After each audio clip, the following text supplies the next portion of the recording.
اگر کانال من رو دنبال کرده باشید، من توی اولین ویدیویی که آپلود کردم یه موتور سه‌بعدی سازی رو از صفر برنامه‌نویسی کردم، اون رو از هر نظر بهبود بخشیدم تا در نهایت بتونم دنیای سه‌بعدی خودم رو روی اون پیاده سازی کنم.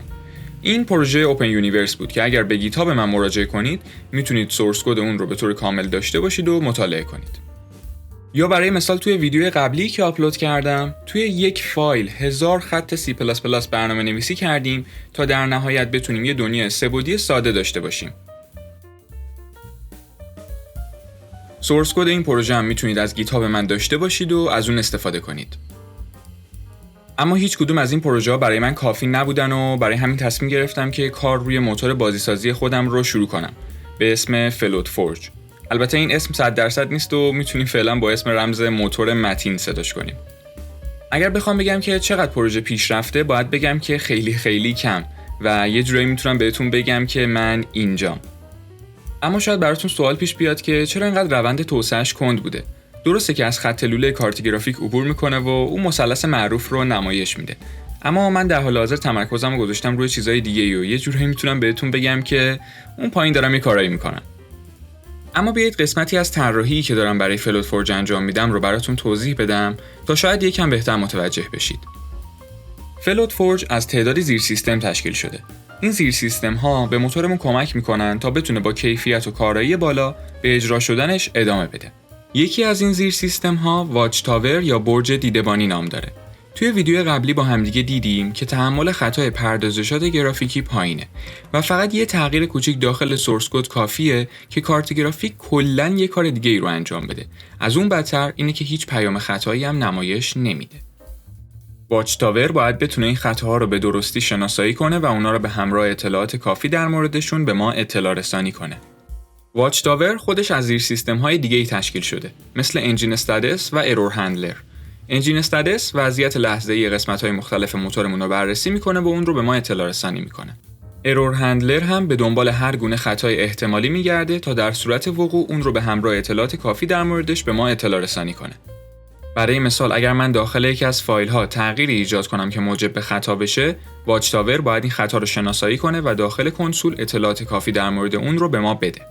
برای مثال در اینجا واچ تاور به ما میگه که یه افتر ویژوالایزیشن ارور یا خطای بعد از بصری سازی از نوع شیدر در خط ششم شیدر رخ داده. اما واچ تاور باید از این هم هوشمندتر عمل بکنه. برای مثال من در اینجا 3 بار تابع آنبایند رو برای بافر VBO، VAO و بافر EBO فراخوانی کردم. حالا اگه من EBO رو اول آنبایند کنم و فراخوانی تابعش رو بالاتر بذارم و برنامه رو اجرا بکنم، می‌بینیم که برنامه‌مون اجرا میشه و مشکلی هم نداره. اما واچ تاور به خوبی تونسته این خطا رو شناسایی بکنه و به ما میگه که یه پیری ویژوالایزیشن ارور یا خطای قبل از بصری سازی از نوع آبجکت داریم به متن invalid unbinding order یا ترتیب آنبایند کردن نادرست. موتور بازیسازی یه برنامه فلکسیبل یا انعطاف پذیره. این یعنی برای مثال مثل ماشین حساب کامپیوتر شما نیست که دقیقاً برای کار مشخصی برنامه نویسی شده باشه و هر کاری که باش انجام میدید در واقع دارید توی محدوده امنی قدم میذارید.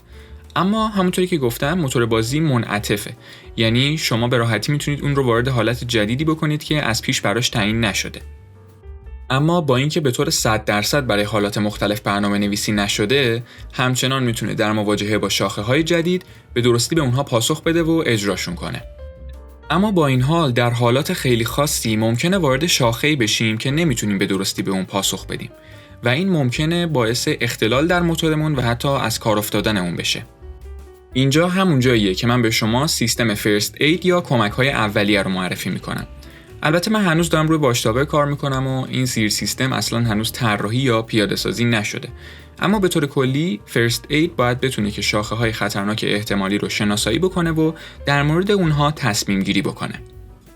یا باید اون شاخه رو دراپ بکنه یا همون حذفش بکنه، یا اگر ممکنه تغییری توی اون ایجاد کنه که موجب برطرف شدن مشکلش و تثبیت شدن اون شاخه بشه. این سیستم ها و سیستم هایی که در آینده طراحی میکنیم و به موتورمون اضافه میکنیم پایه های اصلی موتورمون رو تشکیل میدن. اگر از اول ما بتونیم این آجرها رو به درستی و مرتب روی همدیگه بچینیم، نتیجه نهایی هم قطعاً خوب خواهد بود. اما شاید براتون سوال بشه که من برای چی میخوام موتور بازی سازی خودم رو برنامه نویسی کنم؟ یکی از دلایلش اینه که اولا من علاقه دارم که خیلی چیزا رو خودم از صفر بسازم و با مکانیزم و مهندسی پشتش آشنا بشم. به همین دلیل کلی چیز جدید یاد میگیرم، کلی چیز جدید به دانشم اضافه میشه و از مسیر یادگیری و ساختش هم لذت میبرم. از طرف دیگه خب مشخصه میخوام ازش استفاده کنم تا بازی خالص خودمو بسازم. از فلوت فورج قراره استفاده کنم تا روی اون بازی خودم رو پیاده سازی بکنم. پروژه نهایی باید ریپلیبیلیتی بالایی داشته باشه، از طرفی باید دنیای بزرگی داشته باشه و هر شخصی بتونه ادونچر و تجربه متفاوتی رو کسب بکنه و داستان قوی پشتش باشه. اما همونطوری که مشخصه ساخت همچین چیزی از صفر، اونم به تنهایی، خیلی کار سختیه و اصلا شاید غیر ممکن باشه.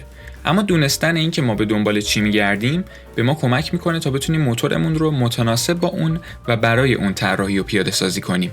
جدا از اینکه خودم دوست دارم خلق بکنم و با مهندسی پشت موتورها آشنا بشم، اگر به تاپ‌ترین شرکت‌های بازیسازی دنیا که تقریباً پرفروش‌ترین بازی‌های تاریخ رو ساختن دقت بکنیم، متوجه میشیم که همه اونها از موتورها یا همون انجین‌های شخصی و پرایوت خودشون برای خلق اونها استفاده میکنن. حتی ناچ سازنده ماینکرافت هم به تازگی داره روی بازی جدید خودش و موتور جدید خودش کار میکنه. این به این دلیله که یه موتور از صفر برنامه نویسی شده میتونه یه تجربه خیلی یونیک و متفاوت نسبت به کلی بازی که اون بیرون هست ارائه بده. اما شما چجوری در جریان ساخت موتور قرار میگیرید؟ به صورت یه سری دیولاگ. یعنی چی؟ یعنی در حالت عادی من ویدیوهای مختلف کامپیوتری و برنامه نویسی رو براتون قرار میدم و همین بین روی فلوت فورج کار میکنم، بهش ویژگی‌های مختلف اضافه میکنم، بهش بخش‌های مختلف اضافه میکنم، روی سیستم‌های مختلفش کار میکنم و روش تغییرات مختلف اعمال میکنم و هر چند وقت یه بار میام از همه کاری که کردم یه اپیزود دیولاگ درست میکنم و اونو در اختیارتون قرار میدم. اما پروژه چقدر زمان بره؟ سوال خیلی خوبیه. احتمالاً تا ابد. خب دقت کنید که ساخت همچین چیزی، اونم به تنهایی و از صفر، اصلا ساده نیست و حتی اگر من کل وقتم وقفش کنم باز هم خیلی خیلی خیلی زمان بر خواهد بود. از طرفی هدف ما هم یادگیری چیزای جدید، تجربه کردن چیزای جدید، برنامه نویسی کردن و لذت بردن از مسیره. بنابراین خیلی به دنبال پایانش نیستیم و ددلاین کلی براش وجود نداره و تا جایی که بتونیم با هم دیگه جلو میریم. اما آیا فلوت فورج مثل موتورهایی که اون بیرونن میشه؟ ببینید نه، موتورهایی که اون بیرونن مثل یونیتی، بلندر یا آنریل انجین همشون توسط تیمای خیلی بزرگی اداره میشن و برنامه‌نویسای زیادی روشون کار میکنن. از طرفی مقاصد تجاری جدی دارن و جدا از اینا فلوت فورج یه بیلتین انجین یا موتور توکاره. این یعنی فقط برای هدف خاص و محدودی برنامه‌نویسی میشه و کسی که باش کار میکنه به طور کامل باید با مهندسی پشت این موتور آشنایی داشته باشه و بتونه متناسب با خواسته خودش توی اون تغییرات ایجاد بکنه. اما آیا این پروژه اوپن سورسه؟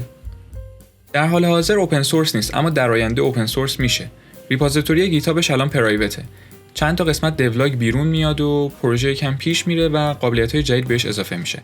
هر زمان که احساس کنم وارد یه مرحله استیبل و خوب و کافی شده، ریپوزیتوریشو پابلیک میکنم تا شما بتونید به سورس کدش دسترسی داشته باشید و ازش استفاده کنید.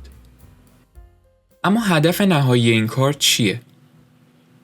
همونطوری که گفتم بخش قابل توجهیش کسب دانش، کسب تجربه، یاد گرفتن چیزای جدید، به اشتراک گذاشتنش با شما و البته لذت بردن از دنیای برنامه‌نویسی و کامپیوتره. از طرفی شاید بشه یه یادگاری جالب و اوپن سورس توی اینترنت به جا گذاشت، مثل تمپل او اس.